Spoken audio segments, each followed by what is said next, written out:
This could be our best show in the history of Don't At Me. Sage Steele lashes out on Bill Maher against the hypocrisy of liberals. Tommy Waddle joins us. Bears tonight. Eberflus fired. Pete Alonso coming to the Cubs. My head just exploded. And Bobby Barack has been all over the media. Yes, he has. He has been crushing the souls of the racist media. We got all that and more as Don't At Me starts right now.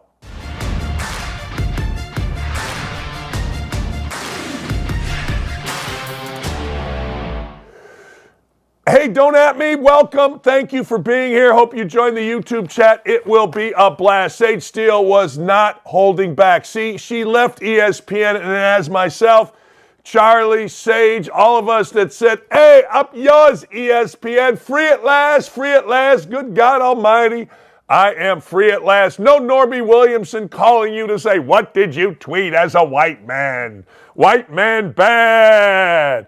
Sage Steele was on with Bill Maher. I'm not the biggest Bill Maher fan. I know that a lot of people think that he's coming into the center. I know people like that. But I listened to him with Joe Rogan, and I'm not that big a fan. I'm fine. It's good. It's okay. But here is Sage talking to Maher. So stupid that for the people to say that it's racist to have people to show a freaking ID to vote. What? Because I agree. Because we're not, as black people, we're not smart enough to remember our driver's license. It's so funny when the woke do these things that they think are so not racist that are then it's really, actually racist. Yeah, same thing with they constantly conflate like black people committing violence with police being bad to black people. Like let's pull the police out. Well, that hurts the people. The people who need help the most. Yes. Well, I mean, it's the dumbest thing I've ever heard, and Sage is absolutely right. I wish Maher would shut up while Sage was talking. Look, if you ever watch our show or listen to our show on the radio, one thing I do when I get a guest on is I shut up. You ask a question, you have the guest on. I'll do it today with Bobby Barack, and I'll do it today with Tom Waddle, but you just shut the living hell up and let the guest talk. We know your stance, Maher, and I like your stance. I ain't mad at it. And oh, by the way, if we can put that side by side up, you got a true Beauty and the Beast. Bill Maher is so white, he's clear. And as we all know, and Sage Steele said it famously, Double D likes the mocha. Anyway, she's absolutely right. It's absurd that we don't have driver's license or some, I don't know, state-issued ID? I don't know. And that's because black people can't go get a driver's license. Everybody can get a driver's license. Illegal immigrants pouring over the border can now access driver's license. What are we talking about here? It is the most absurd thing, and I'm glad they addressed it. Speaking of absurd, Bob Iger, who is the chairman, the HMFIC, I'll let you figure that out, of Disney, said that ESPN was going to slow it down with the wokeness, slow it down with the race, slow it down with the political talk. That's what he said. Now, I don't know, secretly, ESPN has been developing a show called Skin in the Game.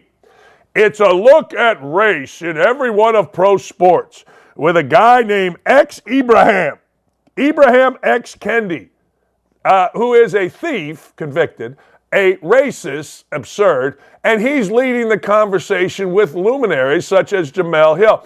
I hope that at some point, I understand white guy bad. We all understand white guy bad. In fact, yesterday, Rob Manfred, the commissioner of Major League Baseball, was on with our guy Stephen A. Smith. They even asked him about Trevor Bauer. They just asked him how to get more black players into Major League Baseball. Hey, how about this? Practice. Love baseball. I mean, what are we supposed to do? Tell some kid that throws 107? I mean, this ain't broadcasting. This isn't coaching. We don't tell people you can't do it because we got to have an African American do it. No, baseball and sports are performance-based jobs. You throw 107 with some movement, you're going to play in the bigs. Yeah, it's amazing to me. We got to get more black players. Why? Why? How about we get the best players? How about that? But anyway, I digress. So now ESPN is going with this show that is going to look at and discuss, I'm sure without bias, race in sports. I wish they would do this. I understand it's not going to happen, but I wish they would address the use of white boy. by African American coaches and players and staff members in sports. It's incredibly racist, the demeaning way. Remember in the show Winning Time? What did we learn? We learned Jerry Buss was a whack job and was married to 2 women at the same time. We learned that Jerry West was insanely competitive, and I dug Jerry West even more. But what else did we learn? Kareem Abdul-Jabbar was a flaming racist. I take it out on white boys. Yeah, you're a racist. You ain't that deep, Kareem. You're not. I know you act deep. I know you read books. You actually read books. I've read your autobiography and other around you. I say you're the best basketball player along with Jordan that I ever saw, but I got to tell you, you're a flaming freaking racist. You can take that Islam stuff and Islam and niceness and all the stuff that comes with all of that kindness and throw it out the window when it comes to Whitey. Yeah, I'm just saying. We've all had problems with people in our lives. We've all had problems with folks of our same race and other races, but it doesn't lead to the hate. I can't take it out on white boys. Hey, shut up with the white boy stuff. And then I'll take you seriously about race, ESPN and others. You imagine? I don't even want to get into it. Marshawn Lynch, I guess he's interesting. You know, he's third here on the rundown, and when you talk about Marshawn Lynch, it drives numbers. Marshawn Lynch apparently can't figure out how not to drink and drive. He gets in wrecks, and we're supposed to take him seriously because he gives you street cred if you like Marshawn Lynch. You're talking to a CWB, a cool, to use Kareem Abdul-Jabbar's phrase, white boy.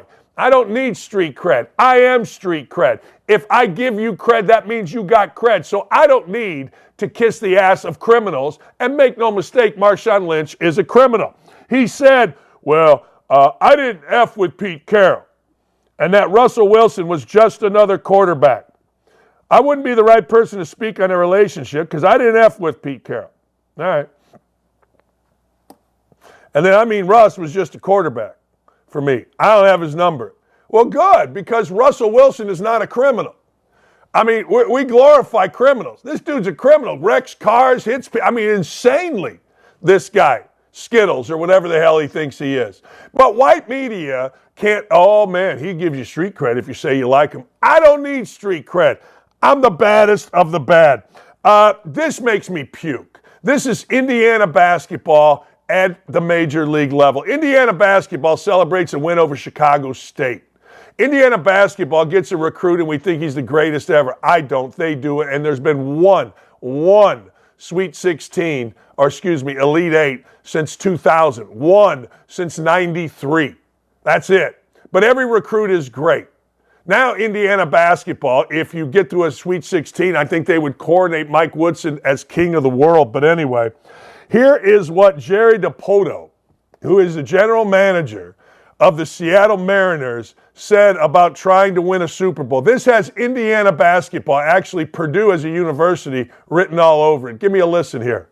If what you're doing is focusing year to year on what do we have to do to win the World Series this year, you might be one of the teams that's laying in the mud and can't get up for another decade. So we're actually doing the fan base a favor and asking for their patience to win the World Series while we continue to build a sustainably good roster. Yeah, I get it, but Jerry DiPoto just looks like a douchebag. I'm sorry, he does. Yes, and I'm the smartest guy in the room. Jerry DiPoto, good for you, man. Now, that may be the way you think, but there isn't a fan base in America that wants to hear that stupid stuff. And you just look like a bag. Look at him. If it looks like a bag, it walks like a bag, it talks like a bag, it's a bag. And I'm just telling you, this guy, yes, that's what we want, because I'm smarter than you. Yeah, you go, man. Yeah, you go get it done, son. Yeah, oh yeah. Hell, you've done a great job. You've done an absolutely great job. Now, DiPoto may be saying, I work for cheap owners. I don't know. Maybe that's what he says. Maybe he does, maybe he doesn't. I don't know. But I got to tell you, Jerry DiPoto is an analytics guy. Let's read about Jerry DiPoto, shall we? I actually thought that Jerry DiPoto was a pitcher of some note back in the day. But when I looked at him, I thought to myself, this guy ain't no pitcher. This guy's got to be an analytics guy. Got to be. He was a pitcher. All right. He worked in the front office. Good for him. All right. Yeah, I thought he was a pitcher. Yeah, I can't pay attention to him. I'm sorry, I can't pay attention to him. Get out of my face. Get out of my face. Now, he's a tough guy, thyroid cancer survivor, good for him, but I see that and I just want to puke as a fan. Here's what I don't want to puke about, and I'm very excited about, ladies and gentlemen, my Cubs. I'm wearing black because of the Cubs. Look, back 100 years ago, Dave Kingman was hitting home runs for the New York Mets, and everybody in Wrigley said, man, if we could get Kingman to come here, he would hit 100 home runs in a year. Kingman came. He hit one ball they still talk about. It was a different Wrigley then. He hit it over the fence, down the street, still going. I think it ended up in Evanston. And if you check my geography, that's actually possible. But Kingman never led the Cubs to anything. But I got to tell you, when he came up, about a 240 hitter, which would make him an all-star in this day. He was an all-star then. Hit about 40 bombs, driving about 60 runs. That's who Kingman was. But it was fun. The next Kingman, Pete Alonso. Now, Pete Alonso seems like a great guy. Pete Alonso plays for the New York Mets. Pete Alonso hits a bunch of home runs. Pete Alonso is a feast or famine perfect guy for current Major League Baseball. I'm going to hit a home run. I'm going to strike out. We'll figure it out later. That's about it. There is talk that Pete Alonso may be coming to the Cubs. Now, I got to tell you, when Jesse Rodgers, who is a man that I truly respect with ESPN Chicago, I think it is a chance, and I want good players. I don't care if Pete Alonso strikes out more than me when I was divorced going to a singles bar. See what I did there? I didn't strike out much. He does. Anyway, I didn't even try much. People came to me. It was weird. Anyway, that's Pete Alonso. Today on Cap and Jesse Rodgers of ESPN, on my friend David Kaplan, Jonathan Hood, said he believes the Cubs will be looking at big trades this offseason, which could mean an extension for Alonso. There you go. All right. I want Pete Alonso. I want anybody that can hit. I want Cody Bellinger back. Yeah. What is this?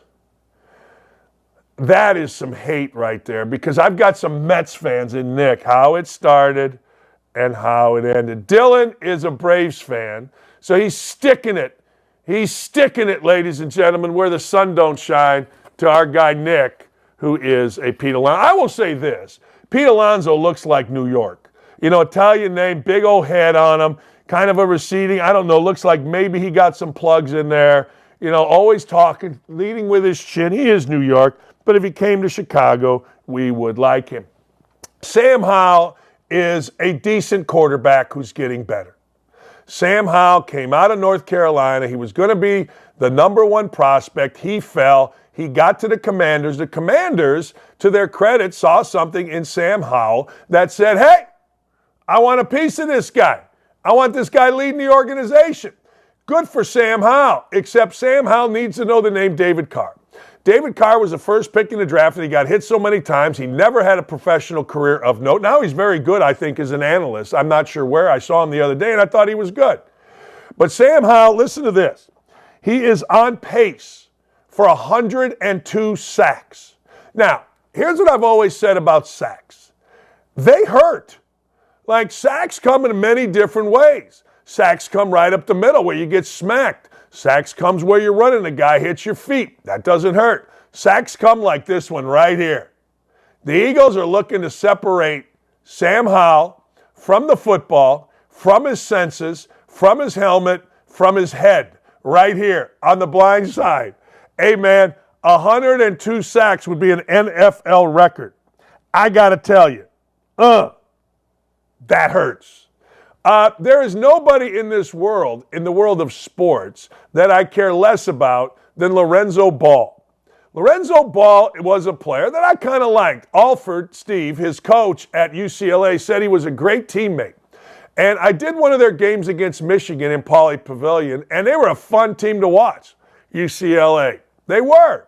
None of the players has ever really made it in the NBA. They had a kid named Leaf, who played a little bit, a big kid. The Pacers drafted both of those kids. Ball was all right, but their dad made more of a splash than them, and their shoes were horrifically bad. The company was god-awful, and anybody that bought their shoes should immediately turn in any card that they have and any degree and diploma that they have. But anyway, Lonzo Ball vows he will definitely, I bet he said most definitely, that's a big word, definitely play basketball again this year because, well, he's had enough surgeries.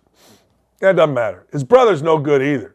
Man, his brother, he's got the most punchable face in basketball. What's his name? LaMelo, Lagello? Holy smokes. I'm on one today, people. You put me in black for 3 days. You let me have dinner with my mom and her boyfriend. Boyfriend's 90 years old. Greatest dude ever, Ted. Had a great dinner with my wife last night. Drove up to Lafayette. I always thought Lafayette like I thought about East Lansing. Basically a truck stop. But anyway, long story short, great little spot. Can't remember what it was called. 7-something. Fantastic dinner. Awesome. There you go, Lonzo. Wear your hat sitting on the bench because that's what we tolerate in the NBA. Speaking of NBA, Yusuf Nurkic takes aim at the Second Amendment. That's right. He complains that America shouldn't own guns. All right. Well, Yusuf, let's hear from Yusuf. I want to hear from Yusuf.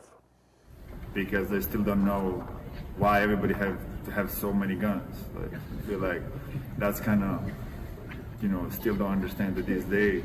Because I feel the kids should be safer in our schools, and I think personally, when you see even if fake guns, whatever, come up with the social media and kids having in school, I think it's a bad thing. And sometimes you can't control certain things with these media, all the social media we have platforms.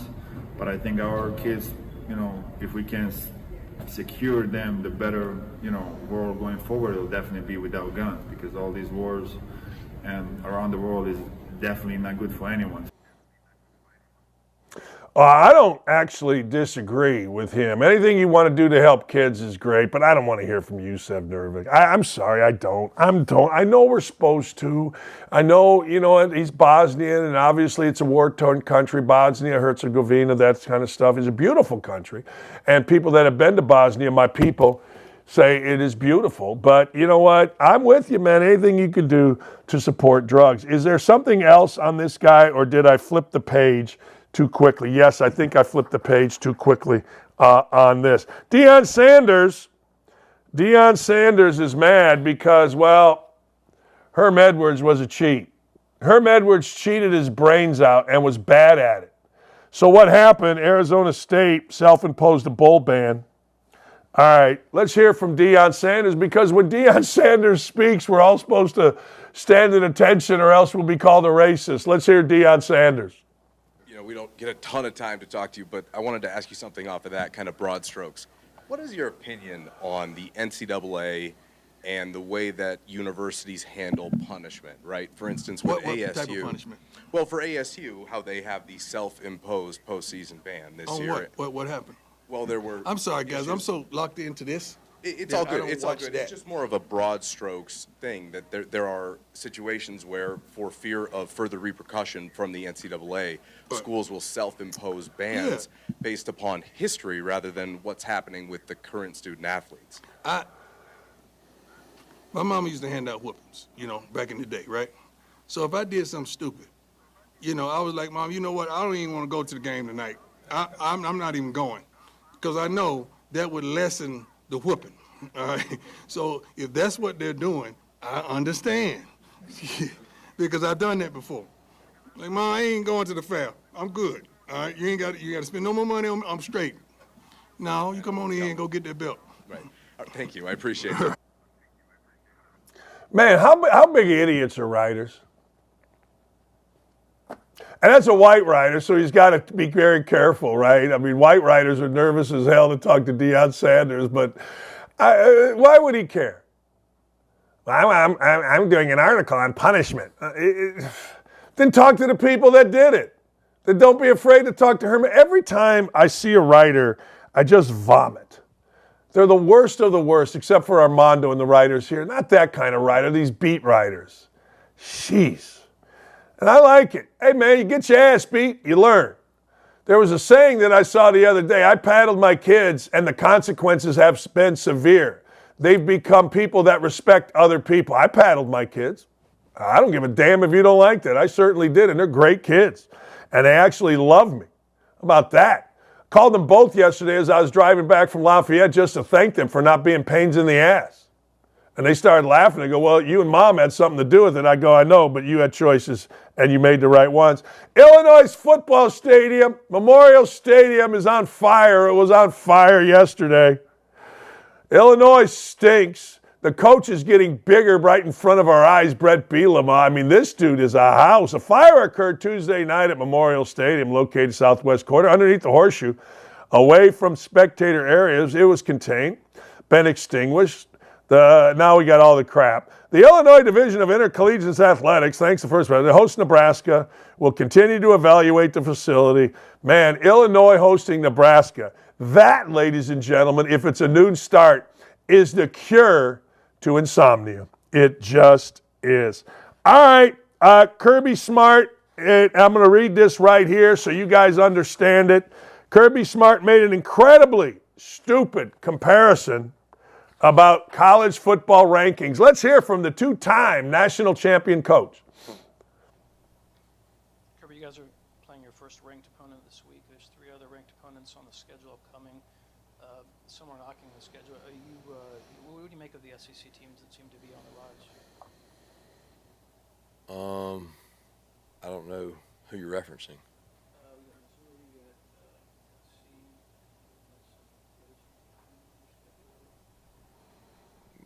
I personally think every SEC team should be ranked. I guarantee you there's some teams that don't want to play them that are ranked. I mean, I literally have no idea what you're referencing because every team we play in the SEC is good enough to beat us. And whether they're ranked or not, I could care less. I'm trying to be more physical than them and outscore them. And the only thing I'm concerned with, not their ranking. Hey, he's right. I got a thing here that said incredibly stupid. Why is that incredibly stupid? Look, I look at it from a coach. What else are you going to say? What are you going to say? I mean, look, you guys, Dylan and Nick and everybody, what do you want them to say? Nobody should be ranked. The SEC's down. Why is the SEC down? Well, because media says it. There's a hell of a difference between media says and watching film. Now, I'm just telling you. Media says. They stink. Media says. Didn't you watch Dakich's show? He said that the SEC is down. I don't have to watch film on them and go to work against them. If I'm coaching in the SEC and I'm Kirby Smart, I'm like, hey, this is the best league in the history of the world, and this might be the best year we ever have. It's so competitive that nobody's really standing out, and LSU is one of the great football teams in the country, but they're playing other great football teams. What are you guys crazy? Let me see the notes on this. Let me throw hands. Thank you, Dylan. Man, incredibly stupid. That's incredibly smart. Speaking of smart, apparently Urban Meyer has declined interest in the really? Look, I have declined interest in going to Siberia without clothes for the winter. Yeah, no, I really have. No, they asked me. They wanted me to. But no, I really had to. Yeah, it was important to me that I did that. Yeah. No, really. There's no chance this guy. I've texted with him the last 2 days, and I haven't said nothing, but apparently it's out there now that people are saying Urban has declined interest. Yeah, really? You don't leave Sarasota and an oceanfront, unbelievable house lifestyle to go to a truck stop. Hey, Shelly, guess what? Pack it up. We're going to East Lansing. The hell we are. All of a sudden, you know, one of those darts right here in the neck? That's what would be coming to him. Hey, Herbs, you have a great time there. You have fun there. I think you'll love East Lansing, but I ain't going nowhere. Hell no. East Lansing is a blank hole. It is a blank stain on the Big Ten in terms of a place. Some guy sent me a picture. Yeah, they got trees. Great. It's a truck stop. The best part of East Lansing and Michigan State is what? In your rearview mirror. When you're leaving, geez, get me out of here. And the people are worse. There is no worse group of fans than Michigan State fans.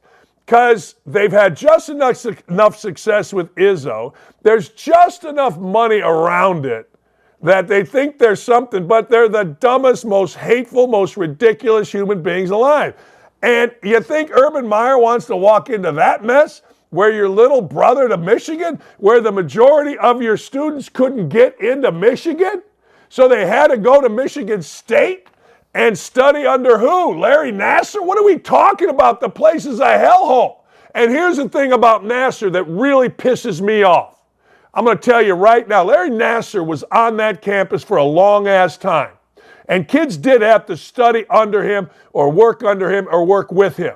And I got to tell you, nobody on that campus turned that asshole in for years, and nobody in the media, and this pisses me off even more, and nobody in the media, nobody, not one person, and it's the state freaking capital, not one person in that hellhole that's in the media either reported on Nassar, but not one freaking person was a good enough dude or woman that the athletes at Michigan State could be comfortable to turn in the biggest freaking predator of our time in college sports.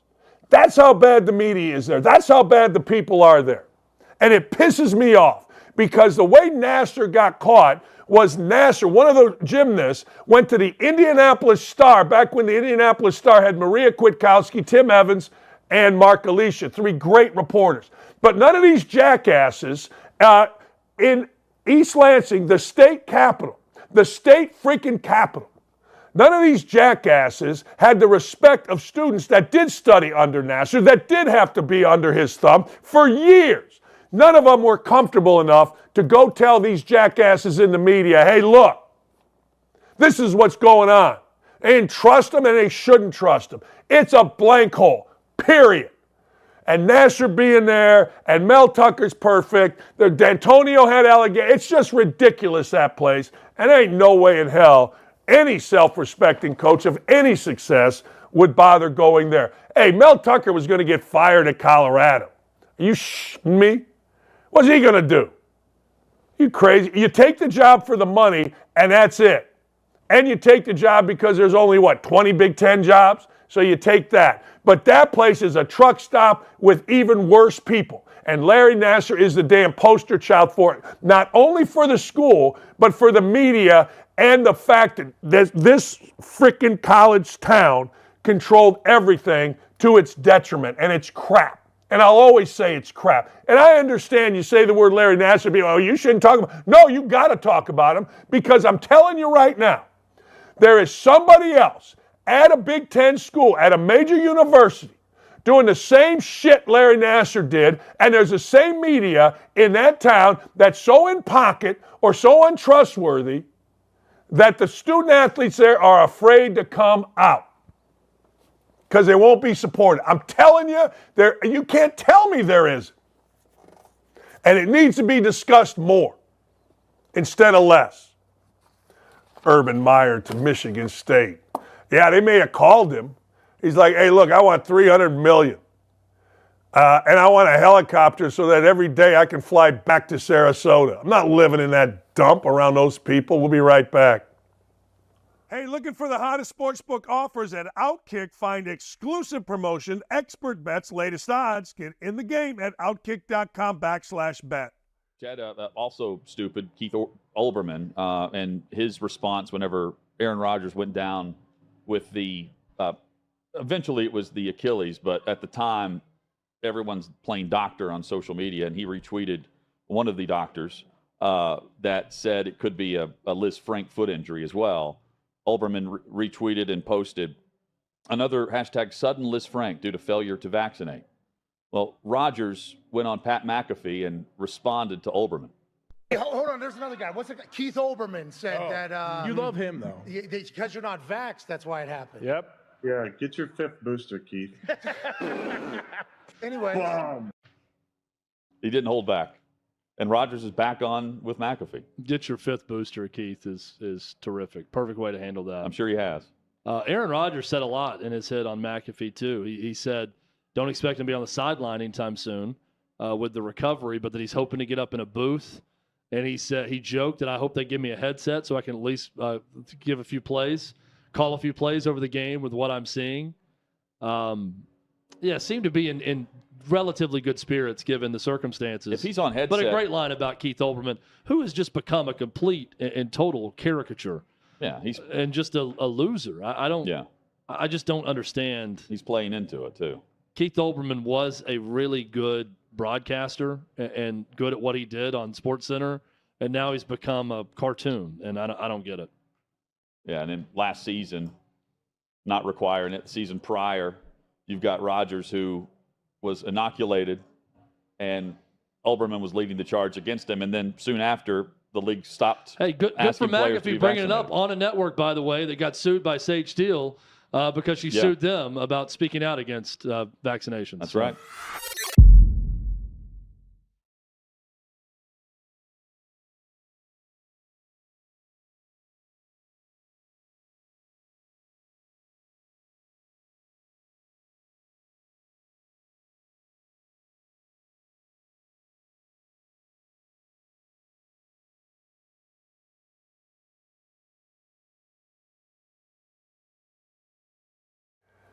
You know, I've been saying it all morning. How good is Beth the Booker? She's our new booker. She went out and got the perfect guest for today. Not only is he incredibly smart, not only does he have an unbelievable sense of humor, self-deprecating at times, but he's incredibly handsome and knowledgeable. I mean, he's the whole package. Ladies and gentlemen, the whole package with the great hair right there on the pull-up. Tom Waddle, WMVP in Chicago. A lot of stuff going on in Chicago. You're a Bears legend. We got a dumpster fire, Tommy. How do we put it out? Well, I'm not sure a dumpster fire is severe enough of an explanation for what we have going on. I don't know that you could put it out this year. I think, more than anything, Danny, this team need a win. They have proven time and time again that they just haven't learned how to win. They got the best of the Denver Broncos for 45 minutes last Sunday on the lakefront, and then reverted back to being the mistake-prone team that they have been over the last year plus. So, last year was expected. Right? It was a designed teardown, and I was totally on board with it because I thought it was the right thing for Ryan Poles to do. But then, I said at the time, my patience and my expectation level will be different in 2023. And so far, the significant improvement that I was expecting across the board hasn't materialized. So I think that what we've seen the last 4 weeks is materially more difficult to digest than what we saw all of last season. Tommy, I'm just going to throw it all in a basket, and if you don't mind commenting on each, what we've seen here, obviously you talk about mistake-prone, so there's a coaching element, I suppose, to it, I guess. I mean, I don't know enough about it, seems like. Then you got Justin Fields and what he's doing. Then you got the defensive coordinator, Alan Williams. I don't think anybody really, maybe you do, and I don't know why that guy's out. And then, of course, you got Chase Claypool, and then you got I don't know what the all-time record is for losses. I know John McKay in Tampa Bay and the Detroit Lions went over. You got a whole mess here in one basket. Comment on any of it or all of it?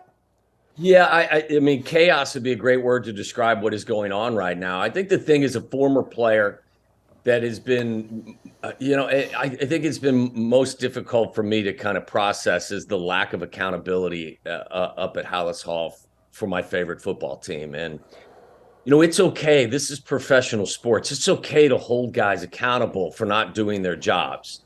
And, Matt Eberflus seems to be a wonderfully nice guy. His record speaks for itself. But, I don't think we've ever seen Matt step to the podium after a game and maybe it's the inner football meatball in me, but I need to see some anger. I need to see somebody that says, listen, damn it, this isn't good enough. We're not coaching guys well enough. We're not playing well enough. The fans deserve more. Instead, I've described it as that meme where the dog's sitting in the house in the kitchen, the house is on fire, and, the line is everything's okay. No, it's not okay. And, I don't know if that would just make me feel better if he flipped the table or make his team feel better. But, I mean, listen to the post-game press conferences from, Matt LaFleur when the Packers lost to the Lions. Listen to what Mike Tomlin had to say. Listen to any number of the guys that meet the media after things go wrong. And again, maybe I'm just clinging to something that is not really significant. But to me, at this point,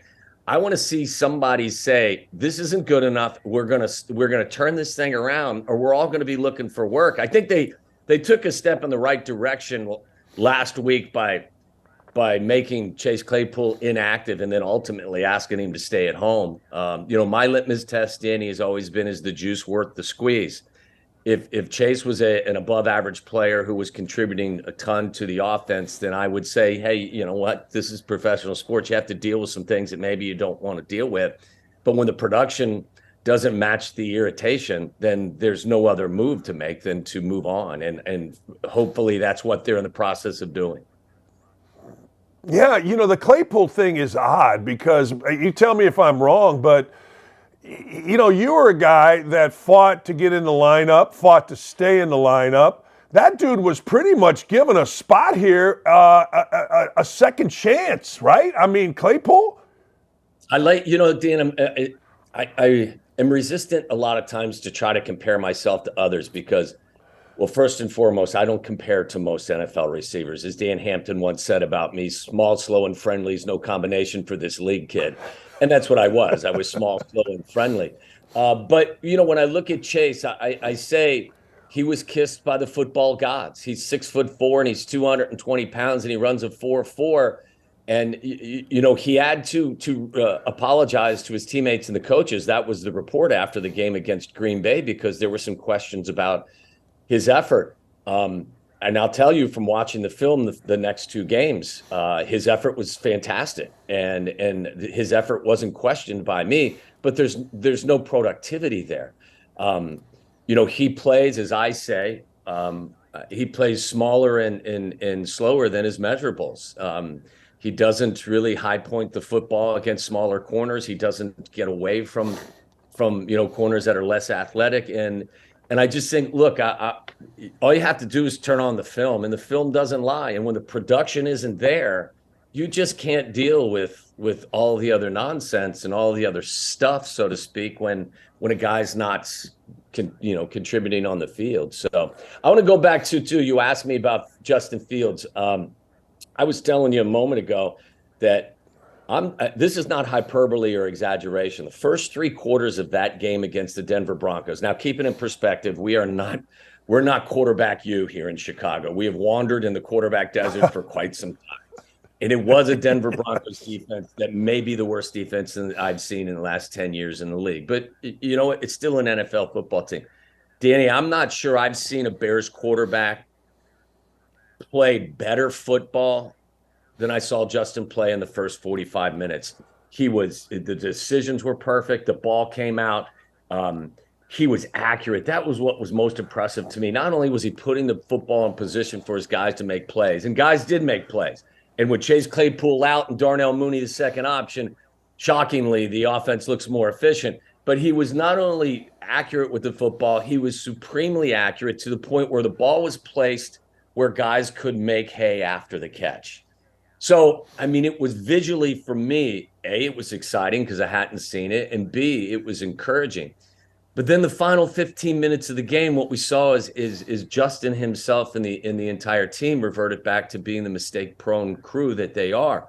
In the fourth quarter against the Broncos, they turned it over twice. One turnover was returned for a touchdown. They committed 4 penalties, and there were a boatload of mental mistakes. And, I won't forget the first 3 quarters because they were magnificent, but I can't forget the last quarter as well. And as a lot of smart football people have told me in the past, and I think it applies to all sports, real progress is made in crunch time.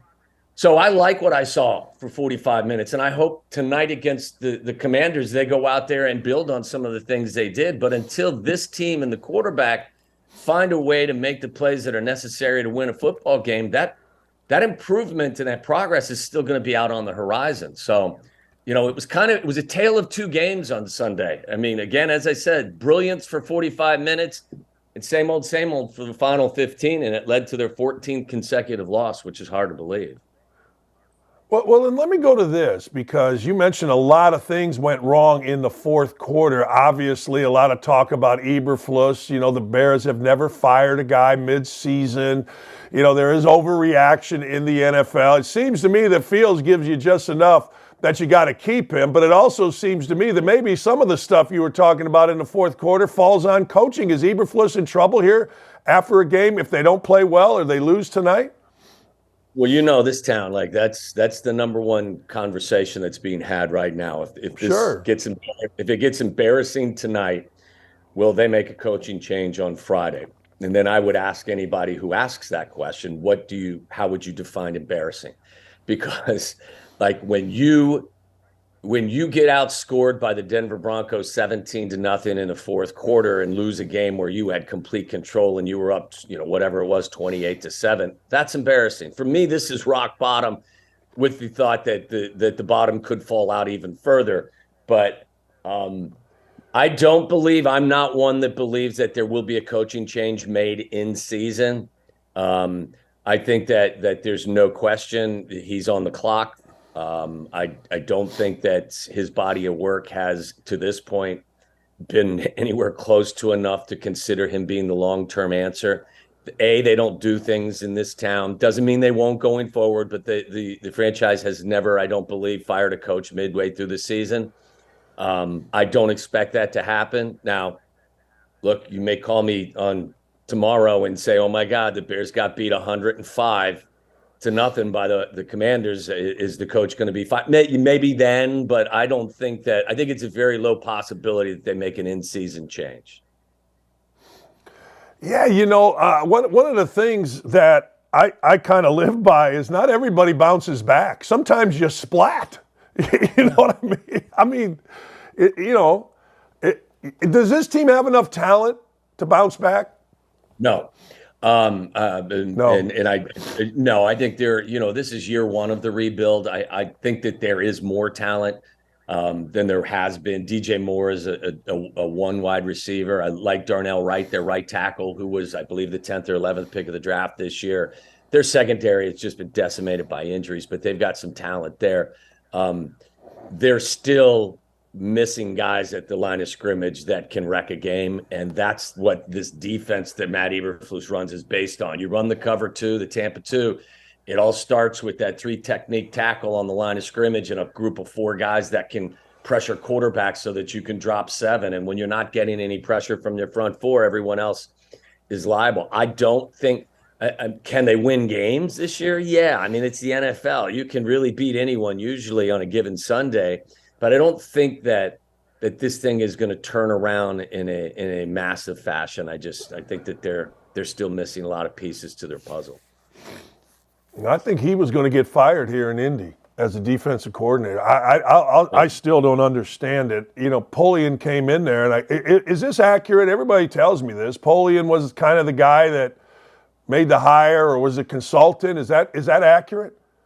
It's so hard. It's so hard to decipher and get straight answers out of the crew up at Hallis Hall sometimes. But, there are some people that when the GM was hired, I want to say, how did it go?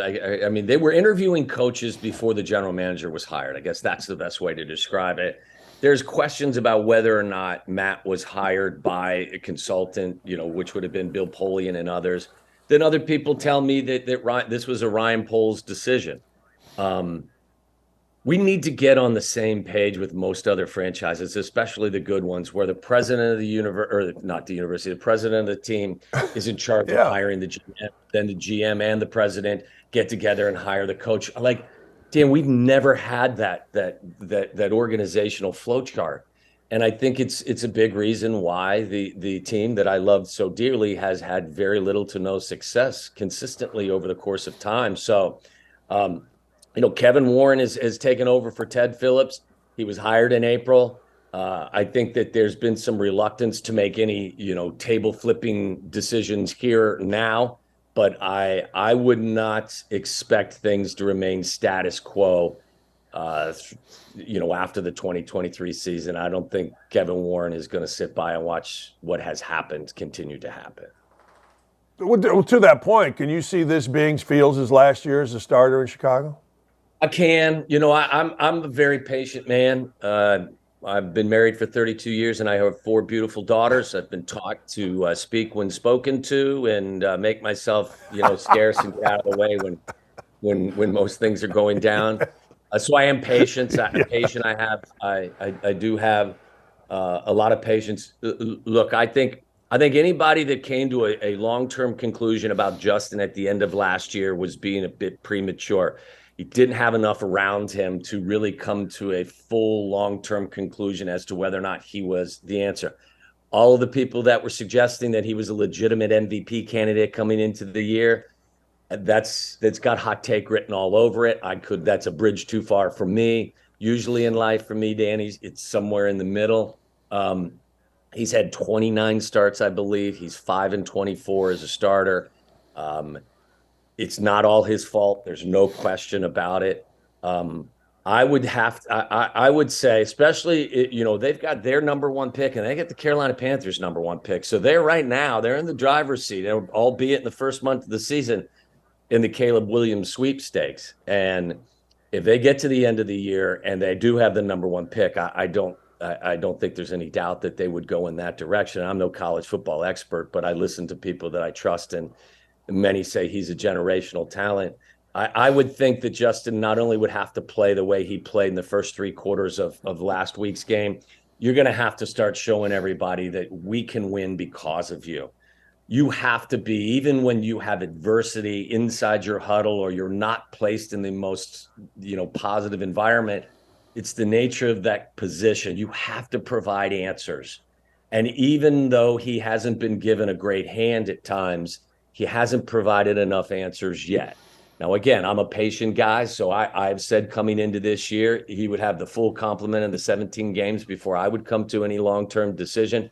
There can be no doubt in their mind whether he is their future or he's not the future. So you can't tug him, 4 or 5 games, 5, 6 games into the season. You have to have a body of work that proves to you without a shadow of a doubt that he's either the guy or he's not. So at this point, though, Dan, I would tell you I've seen more bad than good. But I'm open-minded that people can change quickly. On to the most important thing. I'm wearing black this week because the Cubs folded down the stretch, so I'm wearing the same shirt. I'm wearing black. Did you get the pizzas that I sent you? No. What do you mean no? No. You and I had a wager. It was the Cubs and the Reds, and I lost, and I sent you Lou Malnati's deep dish pizzas. No. No. You need to talk to your producer, because I can show you a text chain, a thread that will say. I remember. Yeah. Did I say I got him? I've had no Malnati's. No Malnati's has entered this body here, but maybe I did. Look. I don't know how your household is, and if I did and I knew it, you'd have got a thank you. You'd have got a handwritten note thanking you. I know.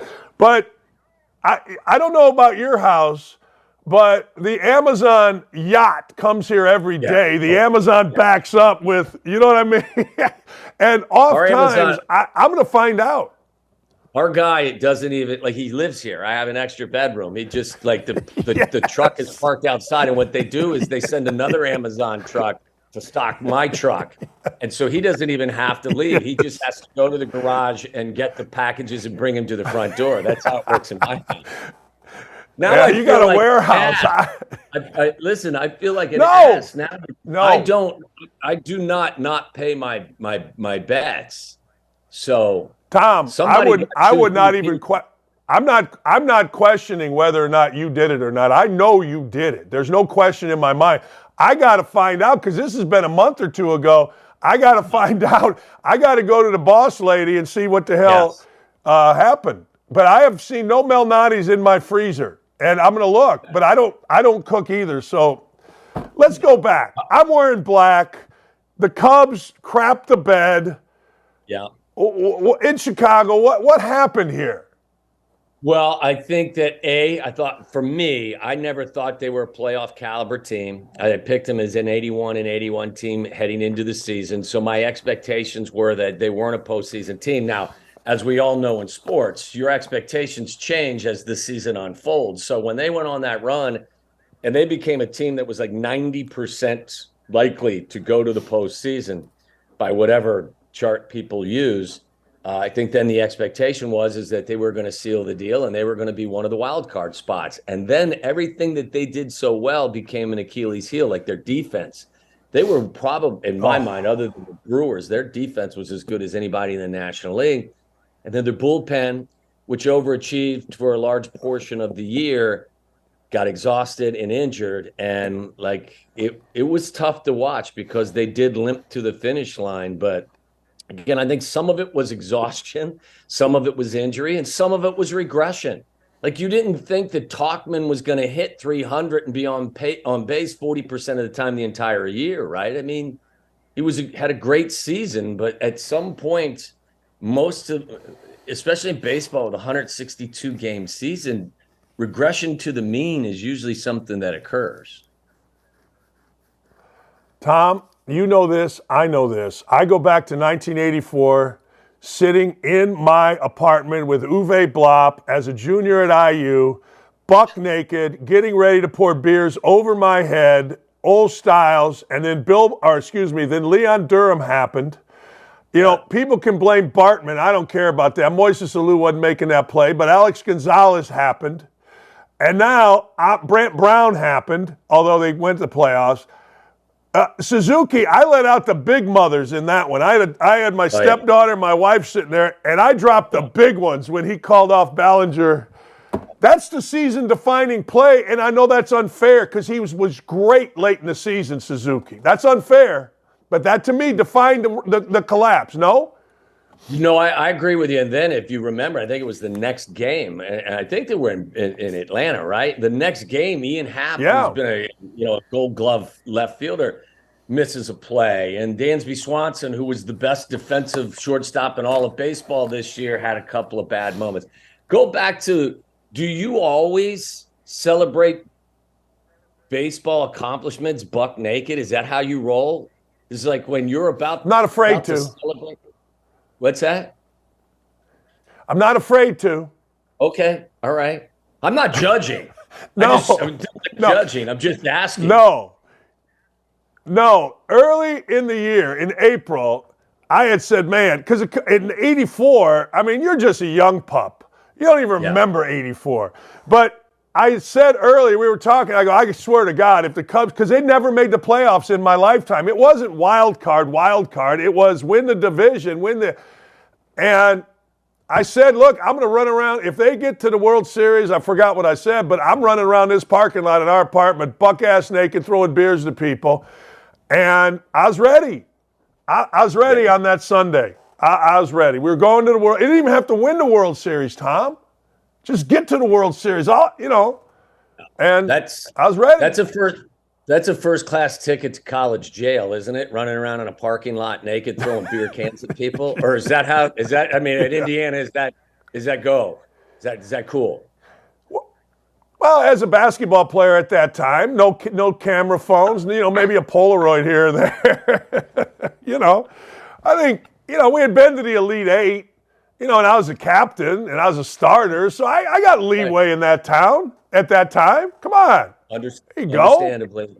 Understandably. I get it. You had a full head of hair, too, didn't you? Yeah. Feathered nicely. Pete Alonso, any fire there with the smoke? Yeah, I think so. I mean, Jesse Rodgers, who's, does such great work for us and for ESPN nationally, thinks that it's a very distinct possibility. There were a lot of people in town. And by the way, just for the record, I'm a Reds fan, so I don't want anyone to think that, I'm hiding my, my allegiance. But I there's thought here that Bellinger is not going to be back just because Boris is his agent and someone's going to be willing to pay him X number of dollars over 8 or 10 years. And several of the Cub fans that I know, including Cap and Jesse, all believe that the Cubs probably aren't going to be willing to go that many years. So there's some skepticism about whether or not Bellinger would come back. But the Pete Alonso name is something that I keep hearing. And, you hear that He wants to be here. I do believe he's got another year on his contract, so you'd have to trade for him and then sign him to an extension if that's accurate. But yeah, the polar bear. They're talking about the polar bear coming to Chicago. I made the analogy that when Dave Kingman came in the 70s, we all thought he was going to hit 75 home runs. And, the Cubs were going to the World Series. I don't know. Hey, appreciate you, my friend. Thanks for taking time. I'm going to check on those pies. My wife's out of town, but she's getting a text at 11:01 right here. I want to know. Where's she hoarding? You text me back and let me know. And I'm such a stand-up guy. Even though I've already sent a couple, I'm going to send 2 more if you didn't get them. And talk to someone. I'm going to send you a text later in the day with the contact information that I received, and maybe we can come to a conclusion as to who the culprit may be. I'm going to find, here's one thing, I will say this. Everything gets put in this freezer in my garage, and I got to tell you, I don't think I've opened that freezer twice in my life. So my first move is going up the stairs, out the door to this freezer that I think it's got a chain or padlock. I don't know what's in there, but I'm getting to the bottom of this because I know you're a stand-up guy. I don't blame you even a little bit, but I will tell you, one thing I do is thank people, so I'm feeling like a jackass. If I got pie and I didn't send a thank you note, that would piss me off to no end. So there you go. But I feel like a jackass if you didn't actually receive it, so we can have a jackass contest at the end of this. It's a jackass off. I'm glad there's an ass in the middle of that one right there. See you, Tommy. Thanks, my friend. Bye, buddy. Be well. He is just awesome, man. Waddle and Sylvie is the best show on radio anywhere. And AM 1000 WMVP is fan-freaking-tastic. My friend Cappy does it. And thanks to everybody. Yeah, I know you love talking to Tommy, and I kept him long because, look, there's a lot there in Chicago. Usually our interviews go 5-10 minutes unless it's Glavin. But, hell, I got all these notes on what to talk about in Chicago, and there it is right there. Like, that is a synopsis, whether it's Pete Alonso, which news came out yesterday, the Cubs were pursuing. Justin Fields, the Bears play tonight in an interesting game. Sam Howell on the pace for 102 sacks, taking on the Bears. And, they said the Hungry Bears is all the advertising. One thing I didn't get into TW with was the Kelsey and Britney Spears or whatever the hell her name is. But listen to this. Even Travis Kelsey thinks the NFL is overdoing it with him and Taylor Swift. Here it is. Let's listen right now. Is the NFL overdoing it? What is your honest opinion? I think everybody's just like overwhelmed your feelings for Taylor. What is your honest opinion on how the NFL is treating celebrities at games? I think it's fun when they show who all is at the game. I think it brings a little bit more to the atmosphere, brings a little bit more to what you're watching. But at the same time, I think they're overdoing it. They're overdoing it a little bit for sure, especially my situation. Right? I think they're just trying to have fun with it. I don't agree. I don't disagree. I don't agree. I think it's great. I have no problem with it. And I'm not going to lie to you. I think NFL football is really boring. I think it is really dull for the first 3 quarters, and then I like to watch the fourth quarter. But if they're going to add something to it of interest, like I don't need to see some nondescript rapper that I don't know. I mean, I want to see Denzel, baby. I want to see Taylor Swift. Right? I want to see, it'd be interesting. I want to see if Madonna and her new face ever shows up. I saw a thing today that Roseanne Barr is actually hotter than Madonna, and I got to tell you, she is, and whoever thought that? I don't need some celebrity that isn't real. I don't need some made-up guy that says, I hate white people in lyrics. I want to see some real celebrities, and I kind of like it. And Taylor Swift, whether you like her or not, I don't know, she brings a joy to it. I guess, as a person that isn't a crazy liberal, I'm not supposed to say that, but I think she brings a certain joy. Bobby Barack is going to join us next. I can't wait to talk to America's conscience. And make no mistake, Bobby Barack is, ladies and gentlemen, America's conscience. We'll talk to the great one coming up next. Looking for the hottest sportsbook offers? At OutKick, find exclusive promotions, expert picks, and the latest odds. Get in the game at OutKick.com/bet.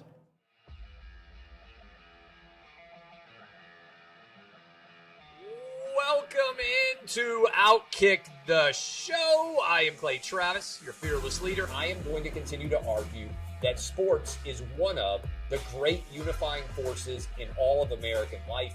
ESPN is a sinking ship. Democrats are now the party of the white, woke college graduate. We live in a land of participation trophies. You gotta lean into the turns. You really gotta lean into the turns. Very difficult to go back-to-back years in the NFL with the number 1 overall pick. Is it fair for people to be upset with Barbie? I've been out of LA long enough to have forgotten that libs, no matter how ridiculous the scenario, are gonna live. What have you seen firsthand of how this has affected you in the plant and your fellow employees? Under Joe Biden, the Taliban has retaken Afghanistan. Putin has invaded Ukraine. So if there was ever a time for freaking aliens to inhabit and conquer Earth, now would be that time. Man, the level of stupid that sometimes gets on our YouTube chat just gives me a headache. You're born a male, play with males. You're born a female, play with females. Don't at me about it. The American people are being cheated. We, ladies and gentlemen, are being cheated. There's no doubt in my mind he could have caught the ball in his back pocket if he'd been running. Blowing a lead and losing a game is 100 times more lasting and painful in some clubhouses than losing the game 15-0. And we were able to see you guys on the ground with your son supporting. That was huge. They were saying, oh, it's only 1 or 2. That's rubbish, and we all know that's rubbish. Once those trans-identifying males were able to succeed, it just encouraged others.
If you don't know why I call Bobby Barack America's conscious, you're going to find out. Bobby attacks issues that are real. And Bobby, myself, all of us at OutKick, we judge people by the content of their character, not the color of their skin. And that infuriates people. Bobby, your article, a couple of them. Let me go to this one first. Trevor Bauer.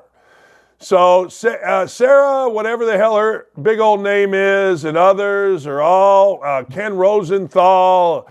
Trevor Bauer's evil. Trevor Bauer should be fired. Trevor Bauer should be this, that. They all crucified Trevor Bauer.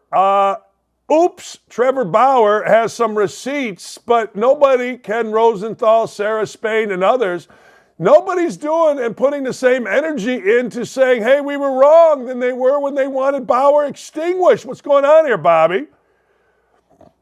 Yeah, you're absolutely right. And what really bothers me here is this is a trend that exceeds Trevor Bauer. So when this woman who seemed somewhat unreliable from the start, I mean, she's an alcoholic, her story was never all that clear, the media pretty much declared Trevor Bauer guilty until proven innocent. I wrote an article Monday night about the way the media covered these allegations to begin. I mean, Dan, you had Ken Rosenthal saying, the Dodgers should have cut Trevor Bauer immediately. Deadspin published an article saying Trevor Bauer's career should be over. Sarah Spain chimed in several times saying that he needed to be taken off the mound immediately because people who are non-professional athletes would have their jobs removed just swiftly after these allegations. So for 2 years, the media has smeared this guy as a sexual abuser, a violent rapist, as someone who, should have been punished more than he was. But on Monday, Bauer releases a video disclosing text messages from the accuser to her friend, admitting to a plan to shake him down, calling him, quote unquote, her next victim. So you have all this going on, and I took it upon myself to see if those same media outlets were retracting, apologizing, or simply just reporting the new news. And none of that has happened. Ken Rosenthal, who led the crusade against Trevor Bauer. Dan, do you know what Ken Rosenthal has had to say since Monday? Nothing. He's not tweeted about it. He's not written about it. He's not spoken about it. All he's done is retweet some news aggregation article that says Bauer and the accuser settled. The Athletic has said very little about it. ESPN actually interviewed Rob Manfred yesterday and didn't ask him about Trevor Bauer, but asked him about the lack of black Major League Baseball players. So that's quite interesting. Sarah Spain has had nothing to say about Trevor Bauer, but she's had a lot to say about me, which is fine. But this entire story really is an indictment on the legacy media, particularly the sports media. They sought to ruin this guy's career. They casted him guilty until proven innocent. And now that the media has been proven wrong, they've run from it, they've deflected blame, and they've moved on. That's completely unprofessional, unethical, and inappropriate from the legacy press. And I think these people need to be held accountable, which is why I wrote that piece on Monday. Yeah, and Spain actually had the audacity to say that she never commented on it, and you've got the receipts in the article. That's the typical cowardice of these people. And you know what? I think folks are starting to see this, Bobby, but the worst is Molly Knight, some reporter, whatever the hell she was at The Athletic. She actually, and this was in the court documents, correct? She actually claimed falsely, not even close to true, that the woman had a, fractured skull? What is this idiot doing? Yeah, so Trevor Bauer filed a lawsuit against The Athletic and a couple other media outlets. He has settled. He settled in June. But in the complaint, he referenced a tweet from Molly Knight, who was at The Athletic at the time. She put out a tweet that Trevor Bauer fractured the skull of the accuser. But as Bauer claims, she had in her possession the medical records at that time that proved there was no fractured skull, but she reported it anyway. And oh, by the way, while she only did that on her Twitter account, outlets like Deadspin cited that report to argue that Trevor Bauer should never pitch again, which we referenced in our article. So while The Athletic can claim she didn't do that on their platform, they're correct.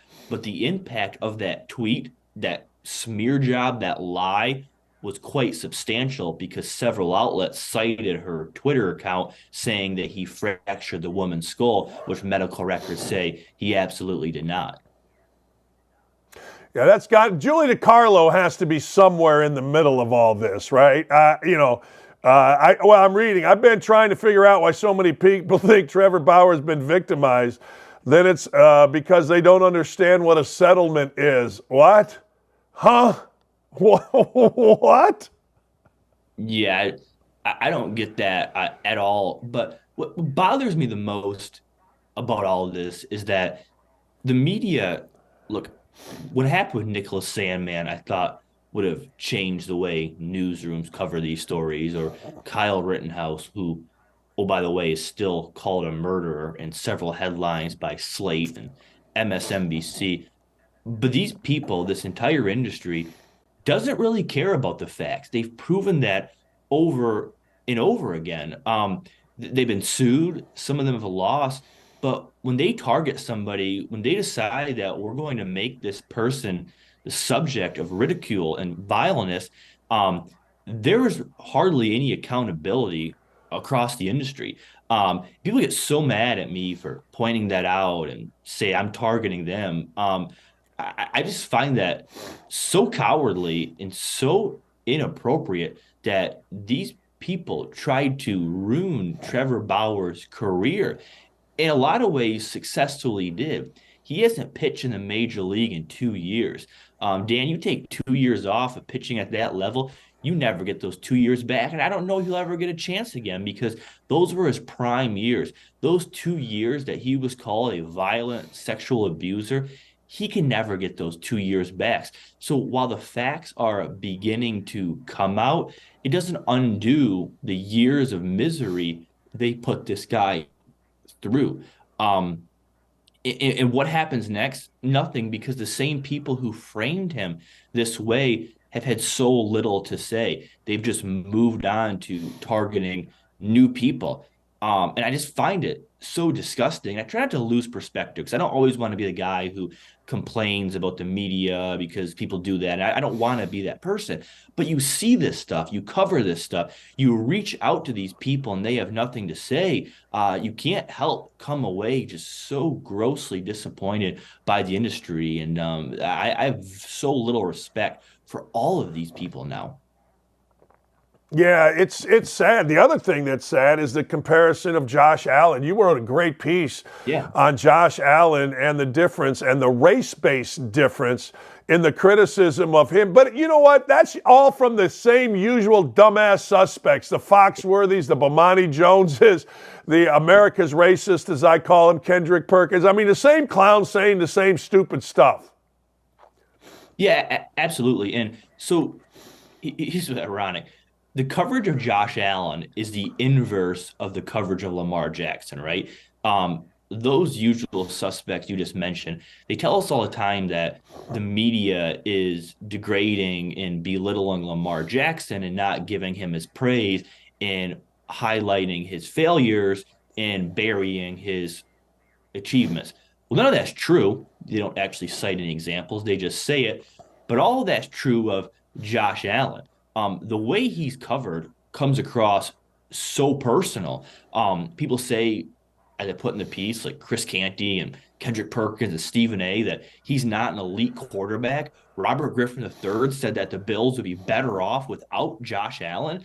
Canty said that the Bills can't make the playoffs with Josh Allen, despite making the playoffs the past 4 years with Josh Allen. It is completely racial because they've admitted it. Bomani Jones said last year that Lamar Jackson and Josh Allen divide America across racial lines because white people don't like Lamar Jackson and black people like himself don't like Josh Allen. Well, I don't see any white people dislike Josh Allen, but I compiled a long list of black pundits saying they don't like Josh Allen, including Dominique Foxworth, who admitted a couple of years ago that he roots for Josh Allen to fail because, quote, Josh Allen supporters like the American flags and dogs. Can you imagine if Scott Van Pelt went on ESPN and said that he roots for Lamar Jackson to fail? So you might ask yourself, well, why are they targeting Josh Allen? Well, there's a couple of reasons. One is on draft night in 2018, the media put out tweets of him using the N-word from his teenage years. They tried to cancel Josh Allen from day one, and you have losers like Mike Freeman and Howard Bryant continuously bringing up those old tweets. They're never going to forgive Josh Allen for what he posted when he was 15 years old. But second, the quarterback conversation has become so racial over the past few years, and it's Josh Allen who so often is compared to black quarterbacks in the media for obvious reasons, takes the side of the black quarterback. As Bomani said, Josh Allen's compared often to Lamar Jackson. He was compared to Patrick Mahomes after that shootout in 2022. And as of this year, he's been compared to Dak Prescott as two quarterbacks who throw interceptions. And in all of those cases, as we document in our piece, the media says, well, Josh Allen's getting a pass because he's white. What an absolute lie. Josh Allen is being covered more harshly because he's white. And look, what they're doing to Josh Allen is no different than what the NBA media did to Jokic last year by comparing him to other black players and saying, well, he's just being held up to this standard because the media's majority white. This is white privilege. I mean, we've debunked that several times. Most of the analysts on TV are actually black. So this whole pro-white media bias when it comes to athletes is dishonest, is inauthentic, and anyone who is continuing to say that is either just falling for this ruse or is participating in it. Yeah, and it's no surprise. I mean, like I say, it's just no surprise. Look, ESPN and the boss, Robert Iger of Disney, said, we're going to scale back the politics. We're going to scale back the diversiveness. We're going to scale back the race baiting. And all of a sudden, oops, here comes ESPN with Jamel Hill, of all people, and some guy who is a thief and a racist, Ibrahim Malcolm X something light, I don't know. So they've been quietly putting together another show. Yeah, so I would actually argue that people who have criticized this this series or documentary have actually missed the point. So Ibram X. Kendi is one of the people who, over the past 4 years, has normalized and mainstreamed critical race theory. He has presented what I would call an abbreviated form of critical race theory that colleges and institutions have adopted.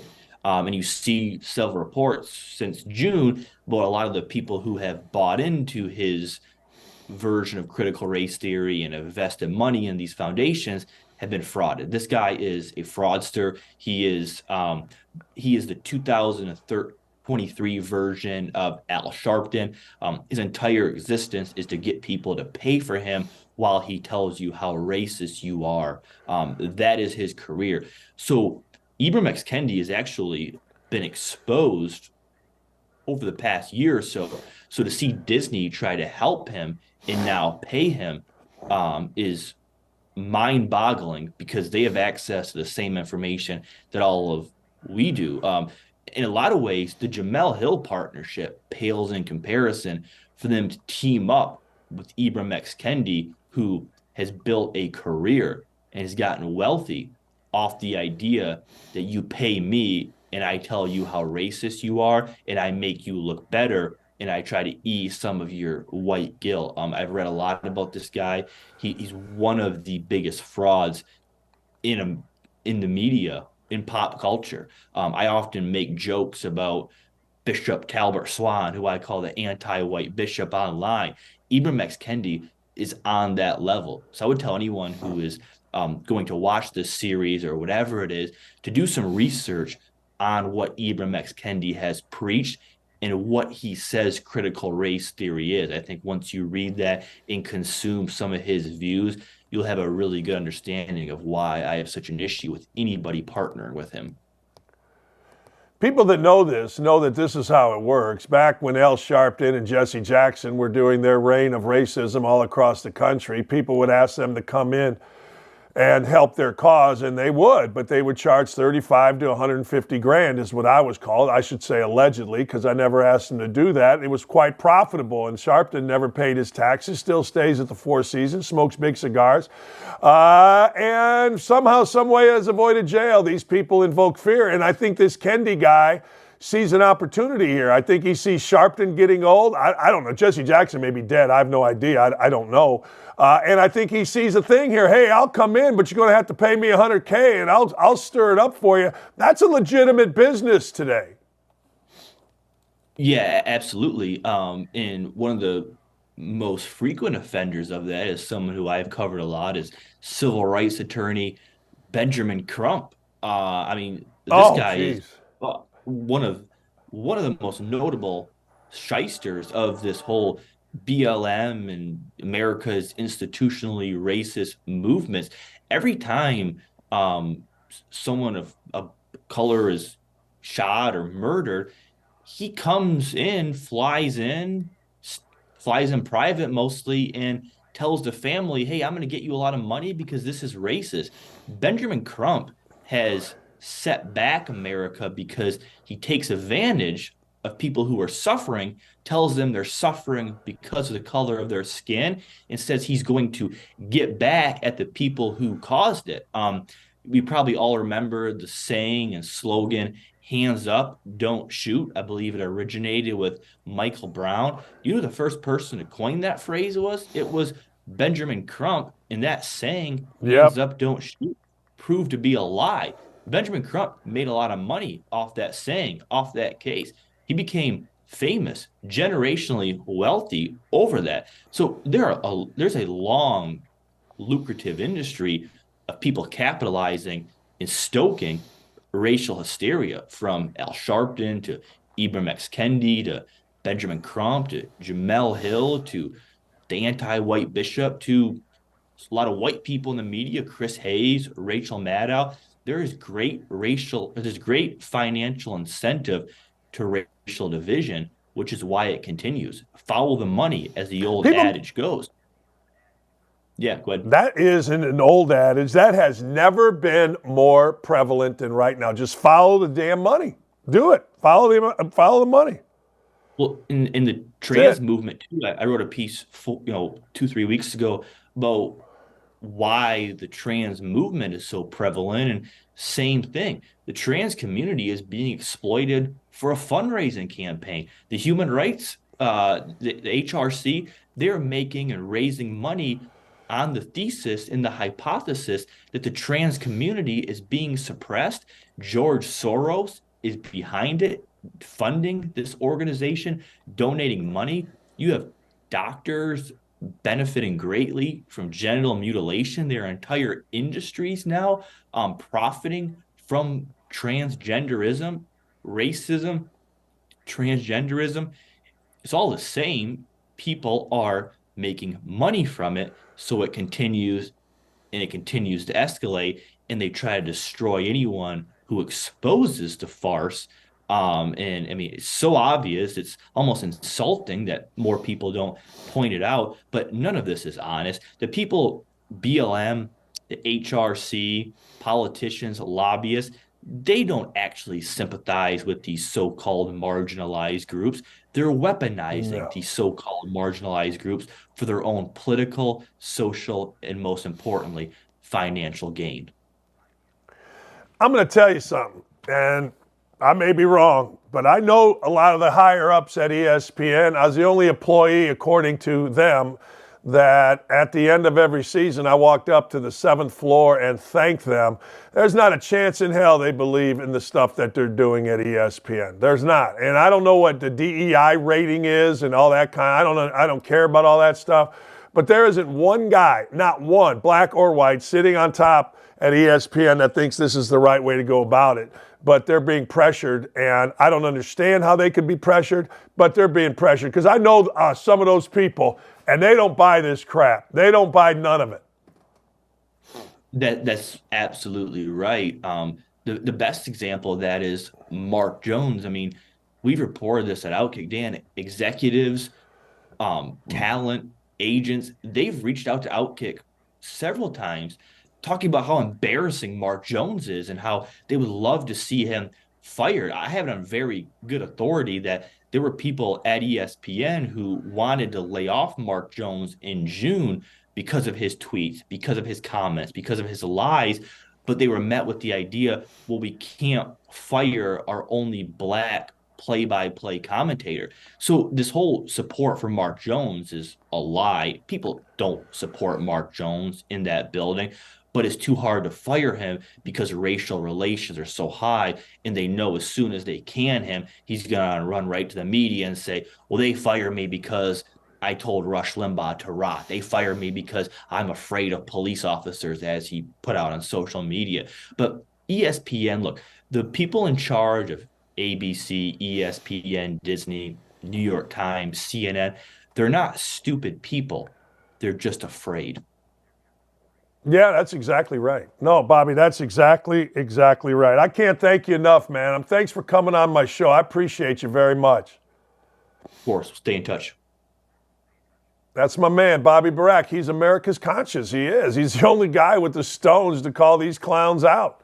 One race hustler gets old, another one shows up. Hey, man, give me 40 grand and I'll show up. That's real. You can say it's not, but that's real. You tell me, how does Al Sharpton have the money that he has? How Jesse Jackson and these guys have the money that they had?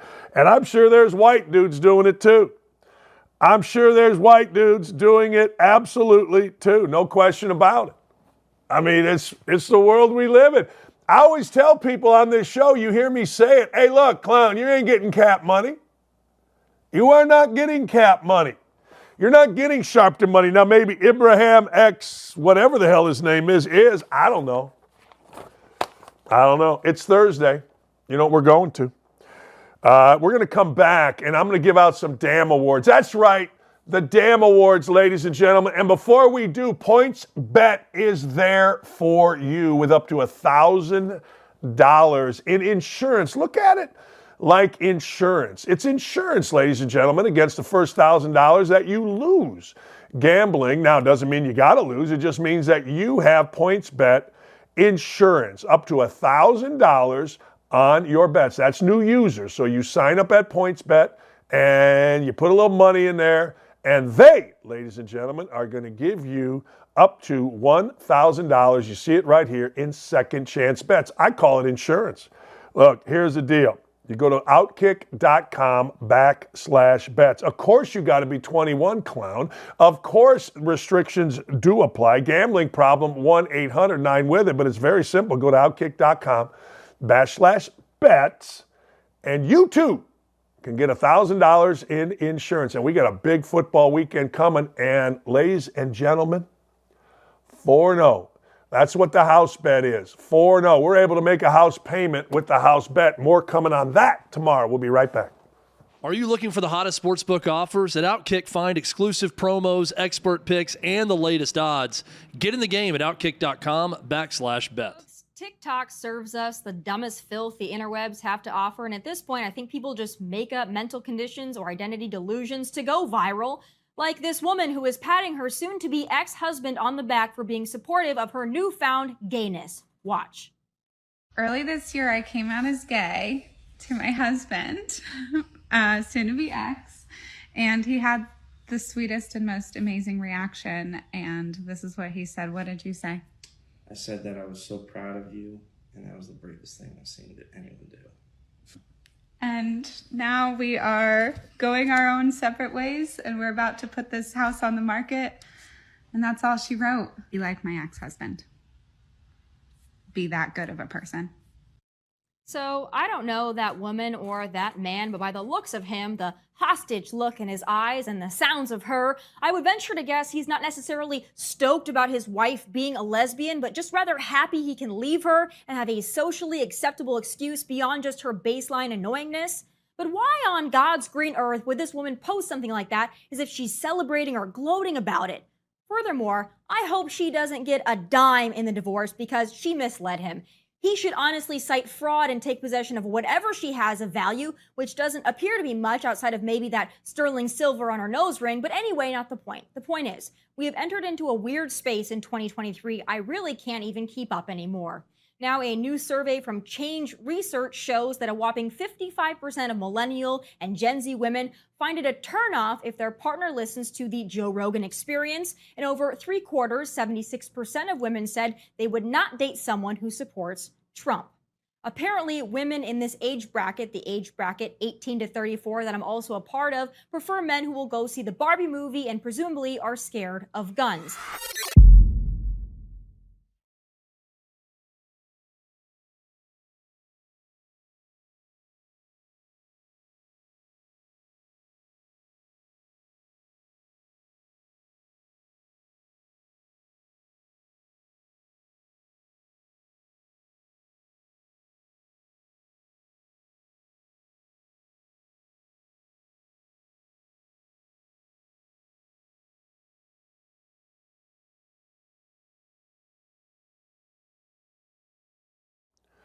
I got to tell you, what a show today. Bobby, fantastic. Tom Waddle, absolutely unbelievable. And you know we give awards, so I'm going to give award to our entire crew. Nick too. Of course, Dylan and Ryan, the guys that actually are right here every day, making the show spectacular. I'm going to give them a damn award and say thank you. That's not really a great award. They need cash. They need cash money is what it is. Water the infield for everybody around here or send them some whiskey, something. Hell, I don't know. But anyway, what a great crew we have. Beth the Booker, you're outstanding. Katie, of course, and the great Haley. All right, let's go to the damn awards. Now, ladies and gentlemen, the damn awards are special. They're being picked up. There's going to be Peabodys. There's going to be, I don't even know the other awards. I don't think we can get Grammys. Certainly we can get an Oscar. We do not want an ESPY because, well, frankly, I don't have to become a cross-dressing lesbian for me to get an Emmy or a ESPY. I don't want to cut my PP off. That's the only way a guy like me could get an ESPY, and I don't want it. I'm not going to lie to you. I like my PP. I do. So there you go. Speaking of that, my place at Indiana, I've said this before and I'll say this again. I'm going to get this in every day. Scott Dolson's a friend of mine. He might have been a manager in 1984. It's coming up on the 40th anniversary of a team beating Michael Jordan and going to the Elite Eight. Did you know Indiana has only had 11 in their entire history going back to, I think it was 1916 when Indiana basketball started, Elite Eights? I'm not even talking about Final Fours. I'm talking about Elite Eights. Now, Indiana University will celebrate a lesbian. They will celebrate, somebody transgender, maybe a fat Southern Indiana guy that gave $50 to the program, certainly some NIL slap and a big check on the court. But the truth of the matter is simply this. Indiana has never celebrated an Elite Eight team. Now, I got to tell you, there was a time when an Elite Eight team wasn't considered great at Indiana. That time has certainly passed. Since 1994. There has been one Elite Eight team at Indiana since 1984. When I am talking about 85 on, there have been 87, 93, 92, and 2020. I was there for all of them, but Indiana refuses to honor this team for whatever the reason. Maybe they don't like me. Maybe they're just stupid. But I guarantee you, if one of their athletes comes out as a transgender folk, they will have that person front and center at Hoosier Hysteria leading the charge. I'm a hero for saying it. I wouldn't even go to the thing if you want to know the truth. I wouldn't. I wouldn't even go. I just wouldn't. I don't need to go. Why would I need to go? But the fact of the matter is simply this. It's amazing that they don't do that. Anyway, Heroes of the Week. I got to tell you, they lost 672,000 straight playoff games. They hadn't won a playoff game since 1984. That's not true. But the Minnesota Twins, see, back in the day when they were in the Metrodome, the Minnesota Twins recorded the highest ever sound at a baseball game. It sounded like a plane taking off. It was so loud. It was Kirby Puckett, Kent Herbeck, Gary Gaetti, Jack Morris on the bump, as we used to say. That's right. That's how we talked back then. Chuck Knoblow was at second base, I think, pre-Yankees. Long story short, they were great. Dan Gladden scored the winning run and the place went nuts. Well, guess what? The Twins are back, baby. It's the first playoff win since 2004. Listen to this. This is how great my staff is. It's the first playoff win in the cell phone era. That's right. Now, you can say we had cell phones in the 90s. I had a big bag phone, but I'm talking about the phone era, the real phone era. Yeah. Dunce of the Week, Rodney Harrison. Look, Rodney Harrison is a racist.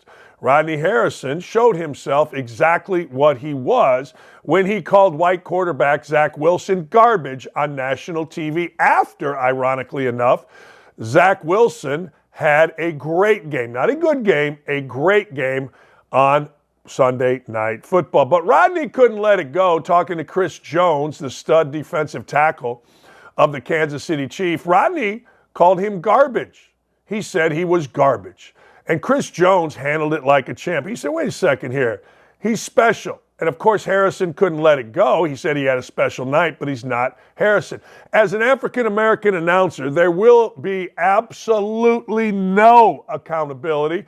He simply sent a little bit of an apology to Wilson, and it's water under the bridge. Were this to be a white man? And again, don't hit me with, well, the man is really keeping you down. No, I judge people by the content of their character, not the color of their skin. Nobody else seems to do that. We seem to make,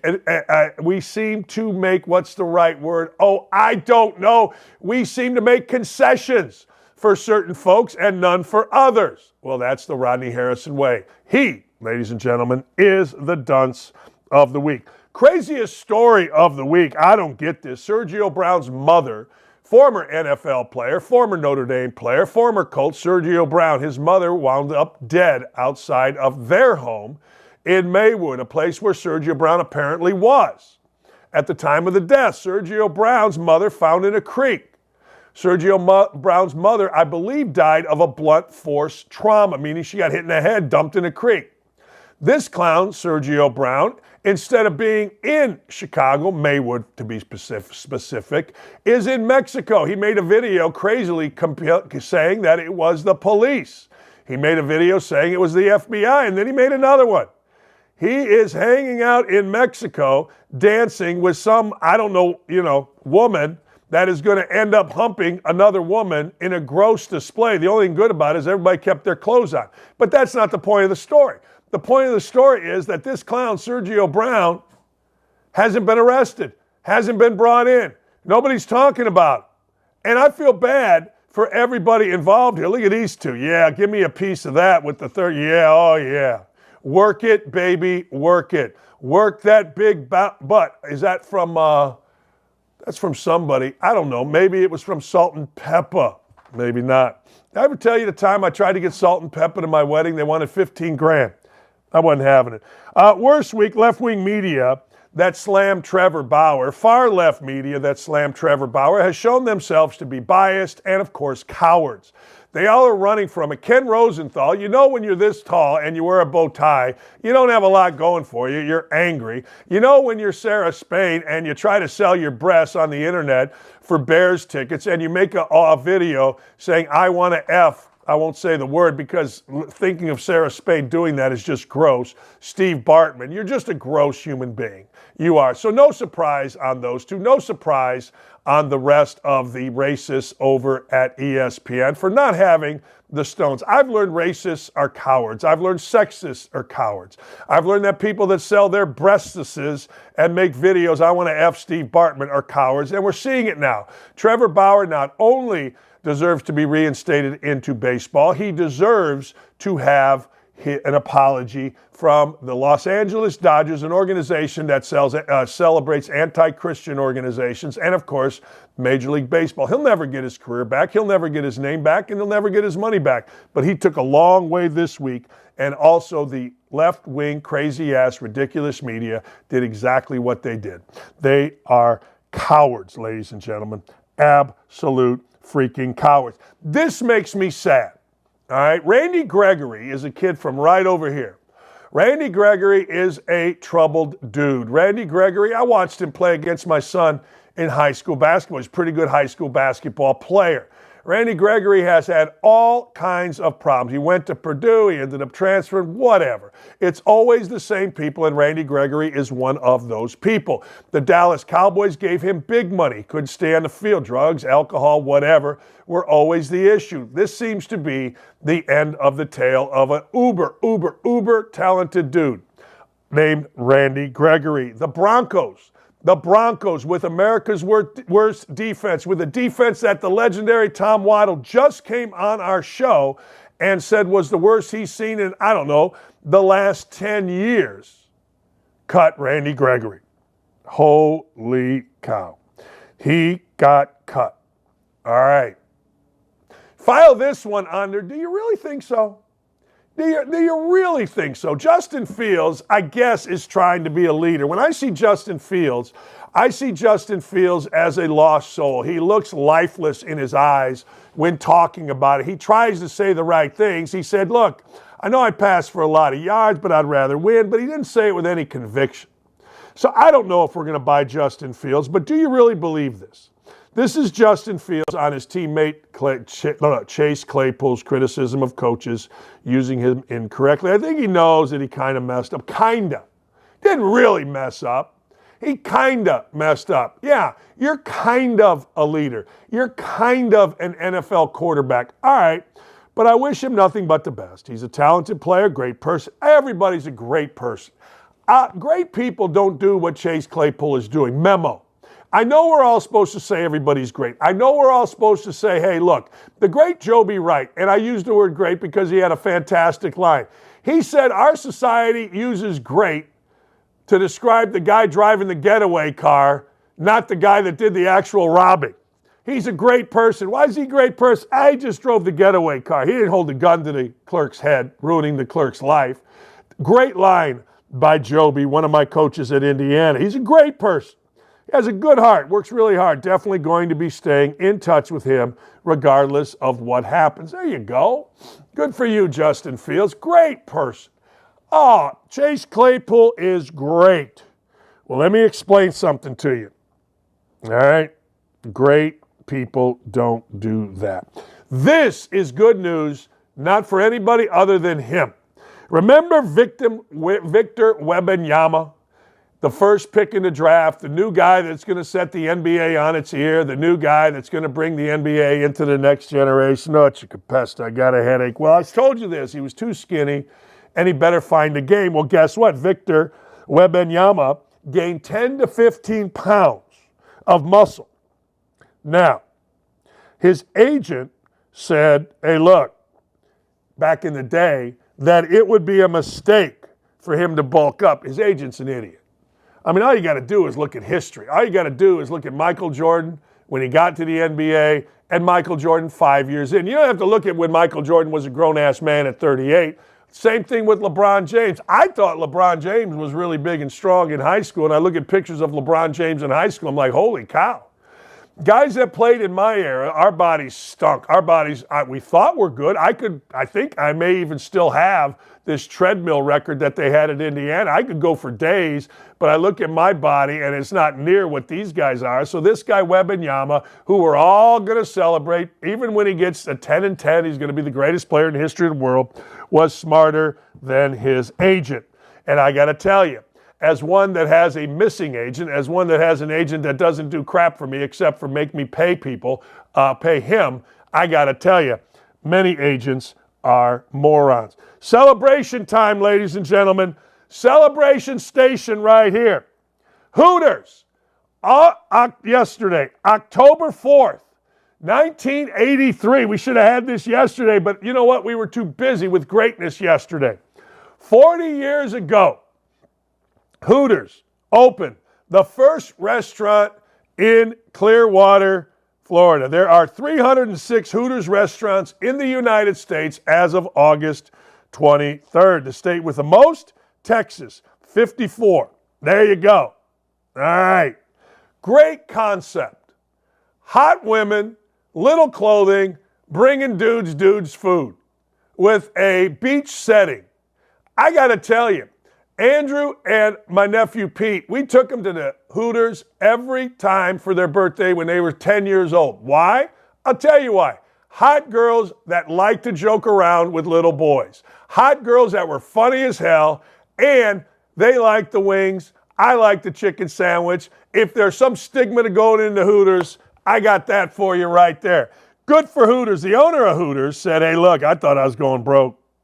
I did. I thought I was going broke. I couldn't imagine this working. Wait a second.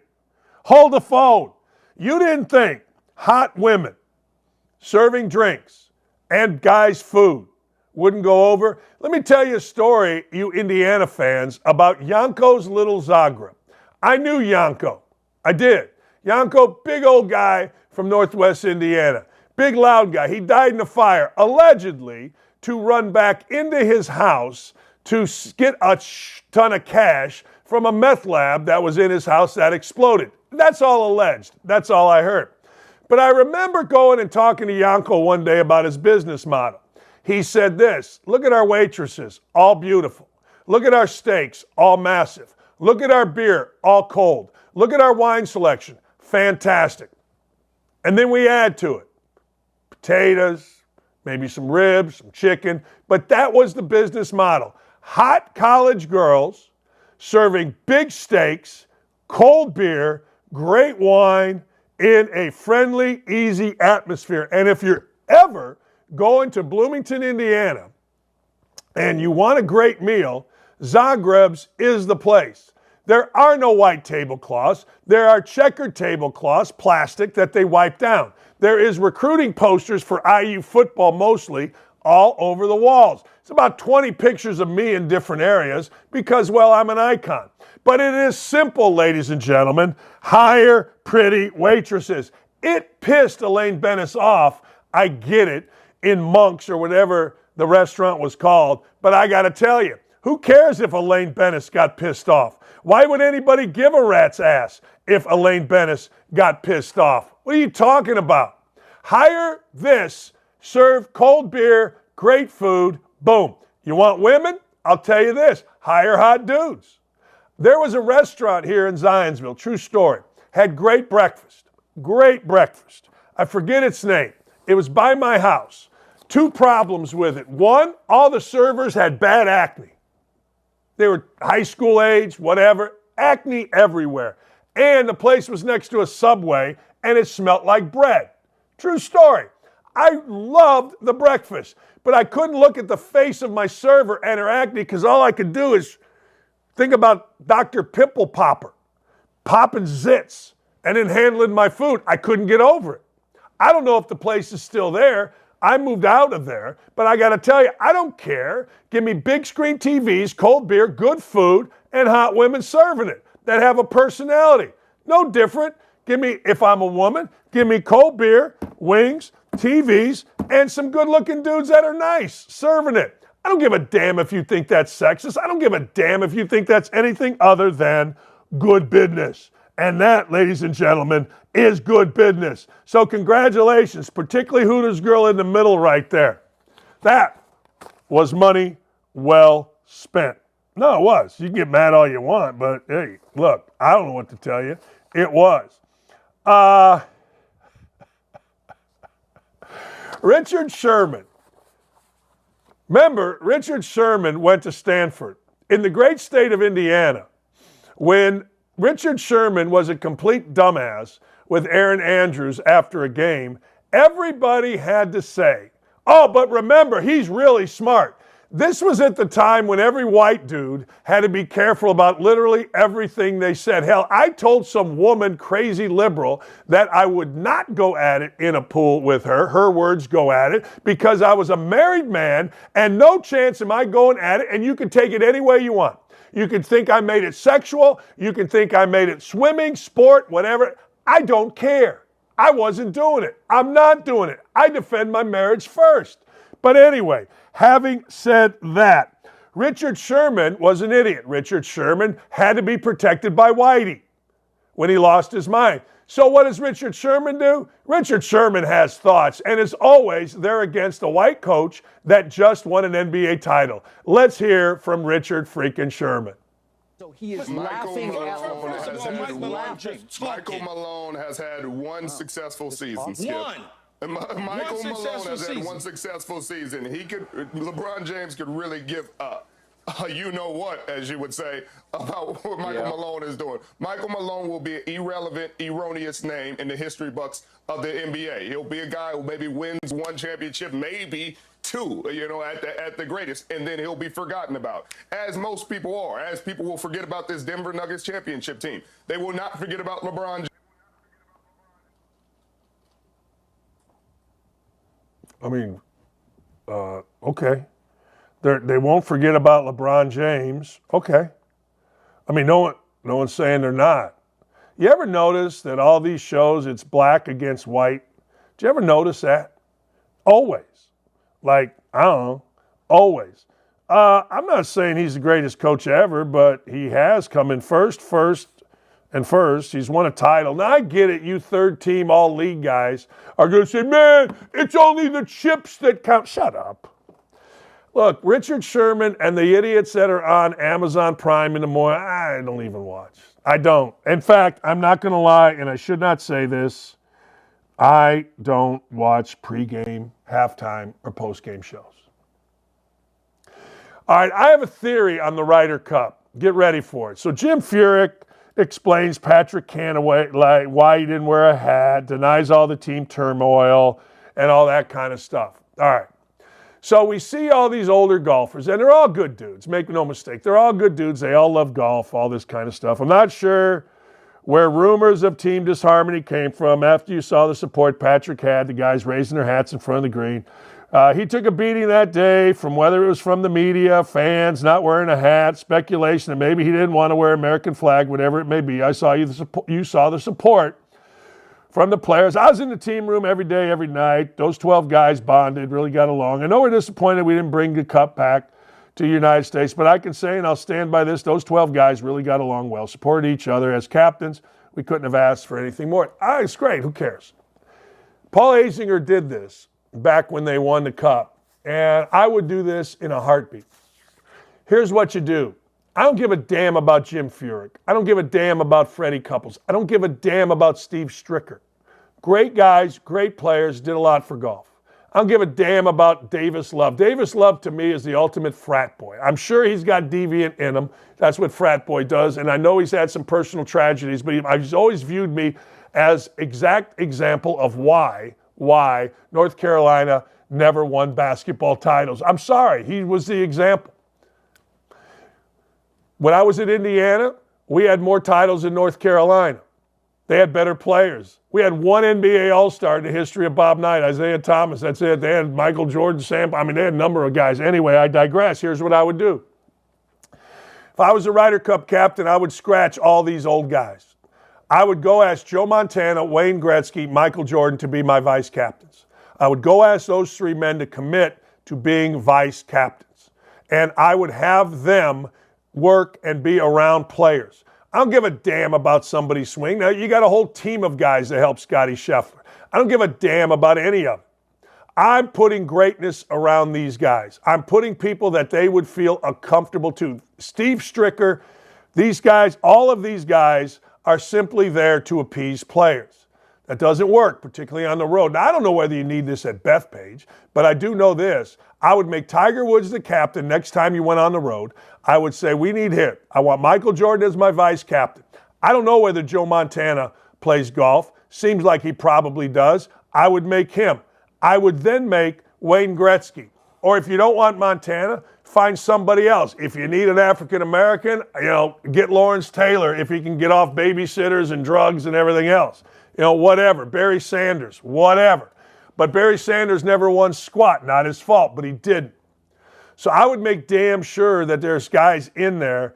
Maybe Jerry Rice. Jerry Rice would be a good one. Look at this. Freddie Couples in the middle doing all this, celebrating with the hat, Furyk. Get rid of these guys. Get rid of them and make damn sure you put people in there that have done it at a high level. And one putt when you're down immeasurably, or you can't ever come back, but you make one putt, doesn't offer some clown like Freddie Couples, who isn't what you think he is, waving a hat. Embarrassing right here. Think Ricky Fowler would have sat out with a little cold if Jordan was sitting there going, yo, you playing or what? No. Freddie Couples, what are you going to do? Get rid of all of them. Get some studs in there that know how to win. Hey, I don't care what you do at Bethpage. You're going to win that. You're Americans. It's un-American, and the fans are going to be mean, and Colin Montgomery might come out and get pissed. But tell me I'm wrong. I hope they make this into a thing, because this is good stuff I just gave you. What a great show we got. Woke-a-dope me, will you please? Oh, by the way, hold on. Did you see Joe Biden's going to break about 26 of his own policies to do what? Build a wall. Huh, shocking. Why is Trump always right after the fact? I feel you, DT. What do we got?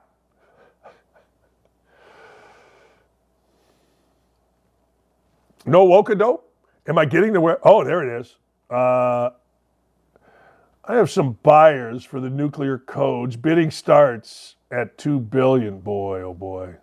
Is that true? Oh my God. Hey, can you imagine?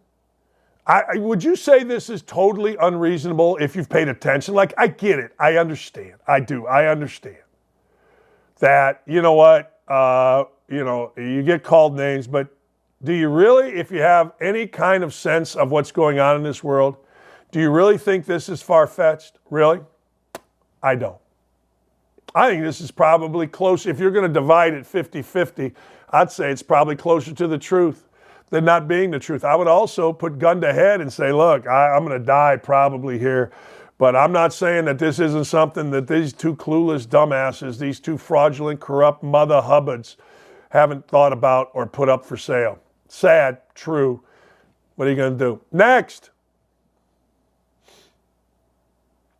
How do you feel, Joe? Don't get your hopes up. My handlers say I've never felt better.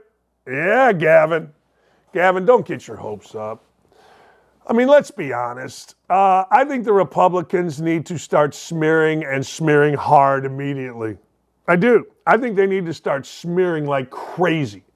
Like, just make these idiots, show the streets, show what's going on in San Francisco, which, by the way, this guy Newsom was the mayor of. Now, people, the American people, here's the biggest thing that you can do in an election. Stay vigilant, man.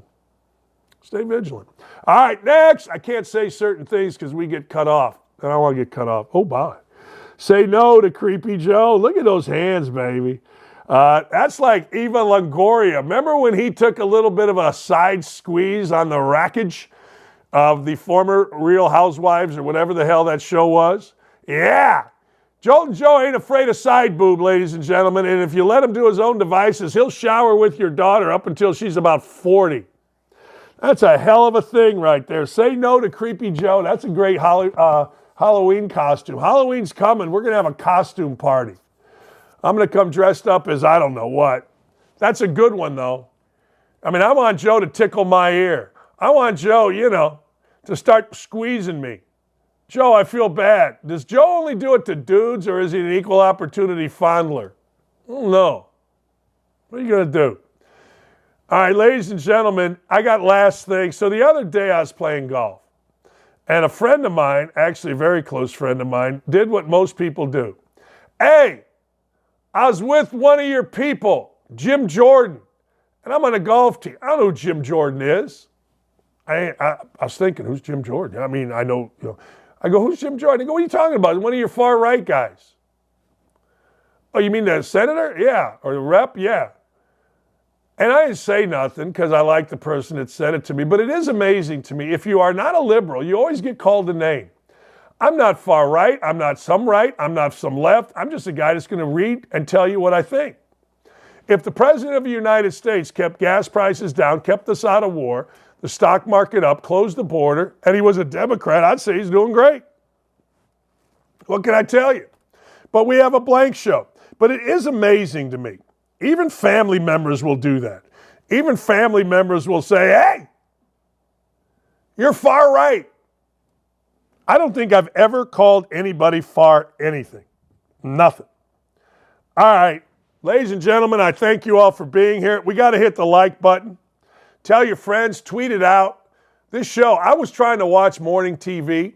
I'm watching that new show, Chris Canty, some dude named Evan Cohen and some blonde girl.